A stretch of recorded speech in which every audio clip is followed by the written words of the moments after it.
that they were able to survive through the Ice Age. They didn't go extinct during the Ice Age. They're incredible ambush predators. They're very good at sneaking up on their prey, and that's because despite this large body, they manage to get majority of their senses, their sight, their smell, and their sound above the water, only showing less than 10% of their body as they're sneaking up to ambush. Their eyes, their ears, and their nostrils will be above the water, hiding the rest of that large body as they sneak up on their potential prey item. And even if they were underneath the water, they have another adaptation that will help them see. Essentially a clear eyelid called a nictitating membrane that goes over their eye and protects their eyes while they're underwater looking for something to eat, or potentially trying to avoid something eating them, maybe when they're smaller.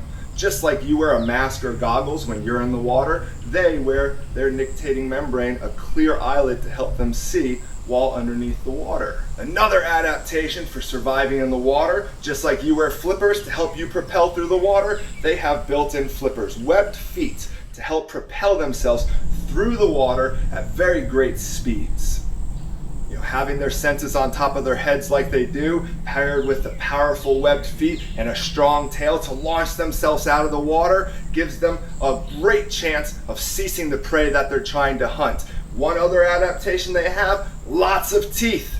You can see in this alligator's mouth, they're a little bit sharper. It's because he's a little bit younger than an adult. They have about 80 teeth in their mouth at any given time. And if they lose them, no worries, because an alligator can go through about 2,000 to 3,000 teeth in their lifetime, replacing them as they fall out. And it's just like a human grows our teeth. Just like one tooth comes in after the next, you'll notice that there's not rows and rows and rows of teeth in this alligator's mouth. They grow more like humans. They don't grow like sharks here. You can see that sharks have essentially rows and rows and rows of teeth that will just funnel in right after the next one. Looking towards the back, you can't see past their throat there. That's called their glottis. That is an area where they actually seal off their throat. Alligators don't swallow their prey. You might have seen them grabbing and death rolling and ripping things into larger or smaller chunks from a larger animal. That's because they can't chew, and essentially they lean their heads back, open up that glottis that's sealed to the back of their throat, and the food falls directly into their stomachs. That glottis is also going to help them cease and grab prey while under the water without filling their bodies with that water and drowning.